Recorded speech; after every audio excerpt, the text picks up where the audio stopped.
రఘురామ్ జానకి రామలక్ష్మి వాళ్ళ ఇంటికి రావటంతో అమ్మ నాన్న రండి రండి కూర్చోండి అని రామలక్ష్మి చాలా సంతోషంగా రిసీవ్ చేసుకుంటుంది. అత్తయ్య మామయ్య ఎలా ఉన్నారు అని శౌర్య కూడా పరామర్శిస్తూ ఉంటారు. మీరు ఇలా వచ్చారంటే ఏదో పెద్ద విశేషమే అయి ఉంటుంది, ఏంటి సంగతులు చెప్పండి అని రవీంద్ర అడుగుతూ ఉంటారు. అన్నయ్య గారు వదిన్ గారు ఇదిగోండి జ్యూస్ తాగండి అని ప్రేమిల తీసుకువస్తుంది. అవును, విశేషం ఉంది కాబట్టే ఇలా వచ్చాము. ఇప్పుడు ఆద్య శ్రేణులకి పెళ్లి చేసిన విషయం మీకందరికీ తెలిసిన విషయమే కదా. అంతేకాదు రామాకి శౌర్యకి పెళ్లి చేసి చాలా రోజులైపోయింది. ఇప్పుడు ఆద్య శ్రేణులకి నల్లపూసల కార్యక్రమం జరిపిస్తాము.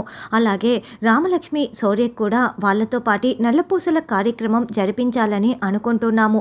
ఇద్దరి కూతుర్ల వేడుకని కళ్ళారా చూసుకొని ఆనందించాలని ఇలా మేము ప్లాన్ చేసుకుంటున్నాము.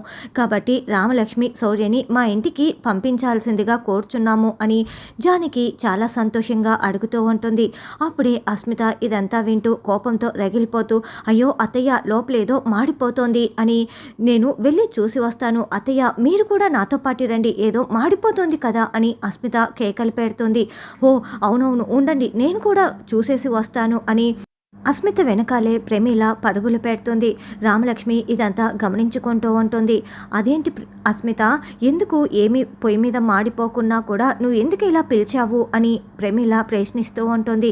ఇప్పుడు నల్లపూసల కార్యక్రమానికి రామలక్ష్మి శౌర్యని పంపించనని మీరు చెప్పేయండి, నేను చెప్తున్నదే మీరు చెప్పాలి అని అస్మిత అనడంతో ఓస్ అంతేనా, అలాగే అని ప్రమీల అంటుంది.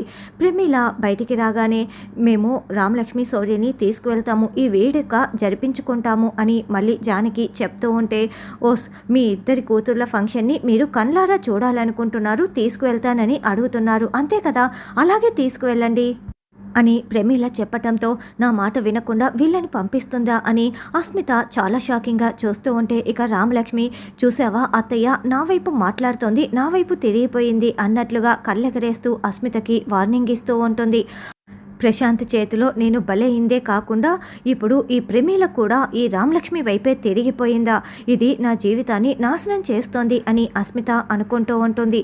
నువ్వు నా జీవితాన్ని నాశనం చేసావు కదా, ప్రశాంత్ గారి చేత నా శోభనం జరిగిపోయేలా చేస్తావా అని అస్మిత రామలక్ష్మిని నిలదీసినప్పుడు ఇక రామలక్ష్మి కూడా అస్మిత చేతిని విడిచేసి మరి, అవునే నువ్వు ఇలాగే చేస్తే నేను ఇలాగే చేస్తాను, నీది దొంగ పెళ్ళని నాకు అర్థమైపోయింది, అందుకే దెబ్బకు దెబ్బ తీశాను అని వార్నింగ్ ఇచ్చి ఉంటుంది.